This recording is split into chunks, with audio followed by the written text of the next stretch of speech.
SSLC ಪರೀಕ್ಷೆ ಬರೆಯುವ ಮಕ್ಕಳಿಗೆ ಶ್ರೀ ಗುರುಕುಲ್ ವಿದ್ಯಾಸಂಸ್ಥೆ ವತಿಯಿಂದ ಶುಭಾಶಯಗಳು. ಪರೀಕ್ಷೆ ಬರೆಯುವ ವಿದ್ಯಾರ್ಥಿಗಳಿಗೆ ಯಶಸ್ಸು ಸಾಧಿಸಲು ನಿಮಗೊಂದಿಷ್ಟು ಸಲಹೆಗಳನ್ನು ನೀಡಬಯಸುತ್ತೇವೆ. ವರ್ಷ ಪೂರ್ತಿ ಅಭ್ಯಾಸ ಮಾಡಿದ್ದು 3 ಗಂಟೆಯಲ್ಲಿ ಅಭಿವ್ಯಕ್ತಪಡಿಸಿ ಸಾಮರ್ಥ್ಯ ತೋರಿಸುವ ಕಾಲ ಸನ್ನಿಹಿತವಾಗಿದೆ. ಒಂದಿಷ್ಟು ಆತಂಕ ಎಲ್ಲರಲ್ಲೂ ಸಹಜ, ಆದರೆ ಪೋಷಕರು ಮಕ್ಕಳು ಹೆದರುವ ಅಗತ್ಯವಿಲ್ಲ. ಅಂತಿಮ ಹಂತದ ಸಿದ್ಧತೆ ತಯಾರಿಯಲ್ಲಿ ಕೊಂಚ ಯಾಮಾರಿದರೂ ನಿರೀಕ್ಷಿತ ಫಲಿತಾಂಶ ಬಾರದೆ ಹೋಗಬಹುದು. ಹೀಗಾಗಿ ವಿದ್ಯಾರ್ಥಿಗಳೇ, ಸ್ವಯಂ ಅಧ್ಯಯನ ಹಾಗೂ ಶಿಕ್ಷಕರ ಮಾರ್ಗದರ್ಶನದ ಮೂಲಕ ಪರೀಕ್ಷೆ ಬರೆಯಲು ಸನ್ನದ್ಧರಾಗಿದ್ದೀರಿ. ಎಲ್ಲರಿಗೂ ಶುಭವಾಗಲಿ. ಯಾವ ಆತಂಕ ಭಯ ದುಗುಡವಿಲ್ಲದೆ ಶಾಲೆಯಲ್ಲಿ ಬರೆಯುವ ಪರೀಕ್ಷೆಯಂತೆಯೇ ಸಹಜವಾಗಿ ಬೋರ್ಡ್ ಪರೀಕ್ಷೆಯನ್ನು ಎದುರಿಸಿ. ಒಂದಿಷ್ಟು ಮುನ್ನೆಚ್ಚರಿಕೆಯ ಅಗತ್ಯ ಕ್ರಮ ಅನುಸರಿಸಿ ಯಶಸ್ಸು ಖಂಡಿತ ನಿಮ್ಮದಾಗುವುದು. ಅಂತಿಮ ಗುರಿ ತಲುಪಿ ಕನಸು ನನಸಾಗುವ ಕಾಲದಲ್ಲಿ ಆತಂಕ ಭಯ ಬೇಡ. ಇರುವ 1-2 ದಿನಗಳಲ್ಲಿ ಸಮಯಾವಕಾಶವನ್ನು ಅತ್ಯುತ್ತಮವಾಗಿ ಸದುಪಯೋಗ ಪಡಿಸಿಕೊಳ್ಳಿ. ಈ ಮೂಲಕ ಪರೀಕ್ಷೆಯಲ್ಲಿ ಉತ್ತಮ ಸಾಧನೆ ಮಾಡಲು ಪ್ರಯತ್ನಿಸಿ. ಪರೀಕ್ಷೆ ಆರಂಭವಾಗುವ ಮುನ್ನಾ ದಿನ ಒಂದಿಷ್ಟು ಪೂರ್ವ ಸಿದ್ಧತೆ ಮಾಡಿಕೊಳ್ಳಬೇಕು. ಇದರಿಂದ ಯಾವುದೇ ಗೊಂದಲ ಆತಂಕ ಉಂಟಾಗುವುದಿಲ್ಲ. ಪರೀಕ್ಷೆ ಸುಲಭವಾಗಿ ಎದುರಿಸಲು ಸಾಧ್ಯವಾಗುವುದು. ಹಾಗಾದರೆ ಪರೀಕ್ಷಾ ಆರಂಭದ ಹಿಂದಿನ ದಿನ ಹೇಗೆಲ್ಲ ಸಿದ್ಧತೆ ಮಾಡಿಕೊಳ್ಳಬೇಕು? ಇಲ್ಲಿದೆ ಅದಕ್ಕೆ ಉತ್ತರ. 2 ಒಂದೇ ತರವಾದ ಪೆನ್ನುಗಳು, ಪೆನ್ಸಿಲ್, ಉದ್ದದ ಕಬ್ಬಿಣದ ಸ್ಕೇಲ್, ಜಾಮೆಟ್ರಿ ಬಾಕ್ಸ್ ಸಿದ್ಧಪಡಿಸಿಕೊಳ್ಳಿ. ಪ್ರವೇಶ ಪತ್ರವನ್ನು ಸೂಕ್ತ ಸ್ಥಳದಲ್ಲಿ ಇಟ್ಟುಕೊಳ್ಳಿ. ಉತ್ತಮವಾದ ಕ್ಲಿಪ್ ಬೋರ್ಡ್ ಅನ್ನು ಆಯ್ಕೆ ಮಾಡಿಕೊಳ್ಳಿ. ಅತಿ ದೂರದ ಸ್ಥಳಗಳಿಗೆ ಪ್ರಯಾಣ ಮಾಡಬೇಡಿ. ಸುಲಭವಾಗಿ ಜೀರ್ಣವಾಗುವ ಆಹಾರ ಸೇವಿಸಿ. ಹೆಚ್ಚು ಪಾನೀಯ ರೂಪದ ಆಹಾರ ಸೇವನೆ ಮಾಡಿ. ರಾತ್ರಿ ಅಗತ್ಯಕ್ಕೆ ತಕ್ಕಷ್ಟು ನಿದ್ದೆ ಮಾಡಿ.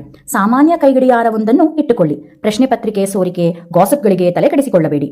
ಯಾರೊಂದಿಗೂ ಜಗಳ ಕಾಯಬೇಡಿ. ಅನಗತ್ಯ ಸಿಟ್ಟು ಮಾಡಿಕೊಳ್ಳಬೇಡಿ. ರಿಲ್ಯಾಕ್ಸ್ ಮೋಡ್ನಲ್ಲಿ ಇರಿ. ಪರೀಕ್ಷೆ ಹೇಗೆ ನಡೆಯುವುದೋ, ಓದಿದ್ದು ಬರುವುದೋ ಇಲ್ಲವೋ ಎಂಬ ಆತಂಕಕ್ಕೆ ಒತ್ತಡಕ್ಕೆ ಒಳಗಾಗಬೇಡಿ. ನಕಾರಾತ್ಮಕ ಧೋರಣೆ, ಯಾರೋ ಸಹಾಯ ಸಹಕಾರ ಮಾಡುತ್ತಾರೆ ಎಂದು ನಂಬಬೇಡಿ. ಆತ್ಮವಿಶ್ವಾಸವಿರಲಿ, ಅತೀ ವಿಶ್ವಾಸ ಬೇಡ. ಜೊತೆಗೆ ಒಂದಿಷ್ಟು ಜಾಗೃತಿ ಇರಲಿ. ಉಡಾಫೆ ಬೇಜವಾಬ್ದಾರಿ ಬೇಡವೇ ಬೇಡ. ತಿಳುವಳಿಕೆ ಇರಲಿ. ಜಾತ್ರೆ ಸಭೆ ಸಮಾರಂಭ ಎಂದು ಕಾಲಹರಣ ಮಾಡಬೇಡಿ. ಮನೆಯ ಸಮಸ್ಯೆಗಳ ಬಗ್ಗೆ ಹೆಚ್ಚು ತಲೆಕೆಡಿಸಿಕೊಳ್ಳಬೇಡಿ. ಪರೀಕ್ಷೆ ಬರೆದ ನಂತರ ಆ ವಿಷಯದ ಬಗ್ಗೆ ಹೆಚ್ಚು ಚರ್ಚೆ ಮಾಡುವುದು ಬೇಡ. ಶಿಕ್ಷಕರಿಂದ ಅಂತಿಮ ಮಾರ್ಗದರ್ಶನ ಸಲಹೆ ಸೂಚನೆ ಪಡೆಯಿರಿ.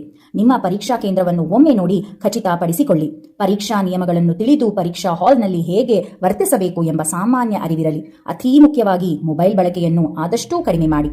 ಪರೀಕ್ಷೆ ಆರಂಭವಾಗುವ ಮೊದಲು ತೆಗೆದುಕೊಳ್ಳಲೇಬೇಕಾದ ಕ್ರಮಗಳ ಬಗ್ಗೆ ಈಗ ಹೇಳಬಯಸುತ್ತೇನೆ. ಅರ್ಧ ಗಂಟೆ ಮೊದಲು ಪರೀಕ್ಷಾ ಕೇಂದ್ರ ತಲುಪಿರಿ. ಪರೀಕ್ಷೆ ಆರಂಭವಾಗುವ 1 ಗಂಟೆ ಮೊದಲು ಓದು ನಿಲ್ಲಿಸಿ. ಹಿತಮಿತ ಆಹಾರ ಸೇವಿಸಿ. ಶುಭ್ರವಾದ ಶಾಲಾ ವಸ್ತ್ರವನ್ನು ಹಾಗೂ ಶೂ ಅನ್ನು ಧರಿಸಿ. ಲೇಖನ ಸಾಮಗ್ರಿಗಳ ಬಗ್ಗೆ ಅಂತಿಮವಾಗಿ ಚೆಕ್ ಮಾಡಿಕೊಳ್ಳಿ. ಪರೀಕ್ಷಾ ಕೊಠಡಿ ಪ್ರವೇಶ ಮುನ್ನ ಒಮ್ಮೆ ಏನಾದರೂ ಸ್ಲಿಪ್ ಬರಹ ಇದೆಯೇ ಎಂದು ಚೆಕ್ ಮಾಡಿ. ಇದ್ದರೆ ದಯವಿಟ್ಟು ತೆಗೆದು ಅಲ್ಲಿಯೇ ಬಿಸಾಕಿಬಿಡಿ. ಪ್ರವೇಶ ಪತ್ರವಿದೆಯೇ ಎಂದು ಚೆಕ್ ಮಾಡಿಕೊಳ್ಳಿ. ಪರೀಕ್ಷಾ ಕೊಠಡಿ ಪ್ರವೇಶ ಮಾಡಿದ ಮೇಲೆ ಯಾರೊಂದಿಗೂ ಮಾತಿಗಿಳಿಯಬೇಡಿ. ಕುಳಿತ ಆಸನದ ಸಂಖ್ಯೆ, ಪ್ರವೇಶ ಪತ್ರದ ಸಂಖ್ಯೆ 2 ಒಂದೇ ಎನ್ನುವುದು ಖಚಿತಪಡಿಸಿಕೊಳ್ಳಿ. ಕೊಠಡಿ ಮೇಲ್ವಿಚಾರಕರಿಗೆ ನಿಮ್ಮ ಅಗತ್ಯ ಮಾಹಿತಿಯನ್ನು ಕೇಳಿದರೆ ಕೊಡಿ. ಉತ್ತರ ಪತ್ರಿಕೆಯ ಬರೆಯಲು ಯೋಗ್ಯವಾಗಿದೆಯೇ ಎಂದು ಖಚಿತ ಮಾಡಿಕೊಳ್ಳಿ. ಪ್ರಶ್ನೆ ಪತ್ರಿಕೆಯನ್ನು ಒಮ್ಮೆ ಪೂರ್ಣ ಓದಿಕೊಳ್ಳಿ. ಪ್ರತಿ ಉತ್ತರಕ್ಕೂ ಅಂದಾಜು ಸಮಯ ನಿಗದಿಪಡಿಸಿಕೊಳ್ಳಿ. ಅಗತ್ಯ ಎನಿಸಿದರೆ ಒಂದು ಚಿಕ್ಕ ಬಾಟಲ್ ನೀರು ಜೊತೆಗಿರಲಿ. ಸಣ್ಣ ಕರವಸ್ತ್ರ ಜೊತೆಗೆ ಇಟ್ಟುಕೊಳ್ಳಿ. ಉತ್ತರ ಪತ್ರಿಕೆಯ ಸೂಕ್ತ ಸ್ಥಳದಲ್ಲಿ ನೋಂದಣಿ ಸಂಖ್ಯೆ, ಅಗತ್ಯ ಮಾಹಿತಿ ತುಂಬಿ. ಪರೀಕ್ಷಾ ಕೊಠಡಿ ಒಳಗೆ mobile phone, digital watch, Bluetooth, ಕ್ಯಾಲ್ಕುಲೇಟರ್ನಂತಹ ಯಾವುದೇ ಎಲೆಕ್ಟ್ರಾನಿಕ್ ಸಾಮಗ್ರಿಗಳನ್ನು ತೆಗೆದುಕೊಂಡು ಹೋಗುವಂತಿಲ್ಲ.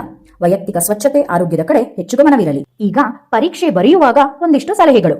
ಉತ್ತರ ಬರೆಯುವುದು ಒಂದು ಕಲೆ. ಎಷ್ಟು ಓದಿದ್ದೇವೆ, ಅರ್ಥೈಸಿಕೊಂಡಿದ್ದೇವೆ ಎನ್ನುವುದಕ್ಕಿಂತ ಹೇಗೆ ಉತ್ತರ ಬರೆದಿದ್ದೇವೆ ಎನ್ನುವುದು ಮುಖ್ಯ. ನಿಗದಿತ 3 ಗಂಟೆಯಲ್ಲಿ ವ್ಯವಸ್ಥಿತವಾಗಿ ಮೌಲ್ಯಮಾಪಕರು ನಿರೀಕ್ಷಿಸುವ ರೀತಿಯಲ್ಲಿ ಉತ್ತರ ಬರೆಯುವುದು ಅತ್ಯಗತ್ಯ. ಆದಷ್ಟು ಕ್ರಮವಾಗಿಯೇ ಉತ್ತರ ಬರೆಯಿರಿ. ಉತ್ತರವು ನಿಖರ, ನಿರ್ದಿಷ್ಟ, ಸ್ಪಷ್ಟವಾಗಿರಲಿ. ಅಗತ್ಯಕ್ಕಿಂತ ಹೆಚ್ಚು ಉತ್ತರ ಬರೆದು ಸಮಯ ಹಾಳು ಮಾಡಿಕೊಳ್ಳಬೇಡಿ. ಬರವಣಿಗೆ ಶುದ್ಧವಾಗಿ, ಅಂದವಾಗಿ ಮತ್ತು ಆಕರ್ಷಣೀಯವಾಗಿರಲಿ. ಪ್ರತಿ ಉತ್ತರದ ನಡುವೆ 2 ಲೈನ್ಗಳ ಅಂತರವಿರಲಿ. ಚಿತ್ರ, ನಕ್ಷೆಗೆ ಮಾತ್ರ ಪೆನ್ಸಿಲ್ ಬಳಸಿ. ಈ ವರ್ಷ ನಕ್ಷೆಯನ್ನು ಬೋರ್ಡ್ನಿಂದಲೇ ಕೊಡುವುದರಿಂದ ಸದರಿ ನಕ್ಷೆ ಇರುವ ಹಾಳೆಗೆ ಮರೆಯದೇ ನಿಮ್ಮ ನೋಂದಣಿ ಸಂಖ್ಯೆಯನ್ನು ಬರೆದು ದಾರದಿಂದ ಟ್ಯಾಗ್ ಮಾಡುವುದನ್ನು ಮರೆಯಬೇಡಿ. ಕಪ್ಪು ಅಥವಾ ನೀಲಿ ಪೆನ್ನು ಮಾತ್ರ ಬರವಣಿಗೆಗೆ ಬಳಸಿ.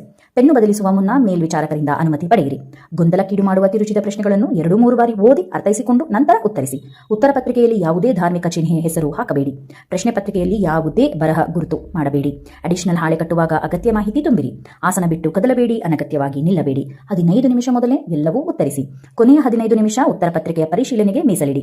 ಅಗತ್ಯ ಇರುವ ಕಡೆ ಮೇಲ್ವಿಚಾರಕರ ಸಹಿ ಪಡೆಯಿರಿ. ಬಹು ಆಯ್ಕೆ ಉತ್ತರ ಒಮ್ಮೆ ಮಾತ್ರ ಉತ್ತರಿಸಿ ಚಿತ್ತು ಮಾಡಬೇಡಿ. ಎಎಂಎಲ್ ನಾಮಿನಲ್ ರೋಲ್ಗೆ ಸಹಿ ಮಾಡುವುದನ್ನು ಮರೆಯಬೇಡಿ. ಉತ್ತರದ ಮುಖ್ಯಾಂಶಗಳಿಗೆ ಅಗತ್ಯವಿರುವವರೆಗೆ ಅಡಿಗೆರೆ ಹಾಕಿರಿ. ಪರೀಕ್ಷೆ ಆರಂಭದ ನಂತರ ಅರ್ಧ ಗಂಟೆ ಶೌಚಕ್ಕೆ ಹೋಗಲು ಅವಕಾಶವಿಲ್ಲ. ಉತ್ತರಿಸುವಾಗ ವ್ಯಾಕರಣಾಂಶಗಳತ್ತ ಗಮನ ಹರಿಸಿ. ಕುಳಿತ ಆಸನದ ಸುತ್ತಮುತ್ತ ಹಾಳೆ, ಬರವಣಿಗೆ ಏನಾದರೂ ಇದ್ದರೆ ಮೇಲ್ವಿಚಾರಕರ ಗಮನಕ್ಕೆ ತನ್ನಿ. ಕೊಠಡಿಯೊಳಗೆ ಬಂದು ಹೋಗುವ ಅಧಿಕಾರಿಗಳತ್ತ ಗಮನ ಹರಿಸುವುದು ಬೇಡ. ಪರೀಕ್ಷಾ ಕೊಠಡಿಯೊಳಗೆ ಸಿಸಿ ಕ್ಯಾಮೆರಾಗಳಿರುತ್ತವೆ. ಆದ್ದರಿಂದ ಎಚ್ಚರಿಕೆಯಿಂದ ಪರೀಕ್ಷೆ ಬರೆಯಿರಿ. ಪ್ರಿಯ ವಿದ್ಯಾರ್ಥಿಗಳೇ, ಪ್ರಾಮಾಣಿಕ ಪ್ರಯತ್ನಕ್ಕೆ ತಕ್ಕ ಫಲ ಯಾವತ್ತೂ ಸಿಕ್ಕೇ ಸಿಗುತ್ತದೆ. ಹೆಚ್ಚಿನ ಶ್ರಮ ವಹಿಸಿ ಅಭ್ಯಾಸ ಮಾಡಿದರೆ ಖಂಡಿತ ಉತ್ತಮ ಫಲಿತಾಂಶ ನಿರೀಕ್ಷಿಸಲು ಸಾಧ್ಯವಿದೆ. ಸುಂದರ ಬದುಕು ಕಟ್ಟಿಕೊಳ್ಳುವ ಪ್ರಯತ್ನ ನಿಮ್ಮದಾಗಲಿ. SSLC ಪರೀಕ್ಷೆ ಬರೆಯುತ್ತಿರುವ ಎಲ್ಲಾ ವಿದ್ಯಾರ್ಥಿಗಳಿಗೂ ಶ್ರೀ ಗುರುಕುಲ್ ಕುಟುಂಬ ವರ್ಗದಿಂದ ಶುಭ ಹಾರೈಸಲಿಚ್ಛಿಸುತ್ತೇವೆ. ನಮಸ್ತೆ, ಧನ್ಯವಾದಗಳು.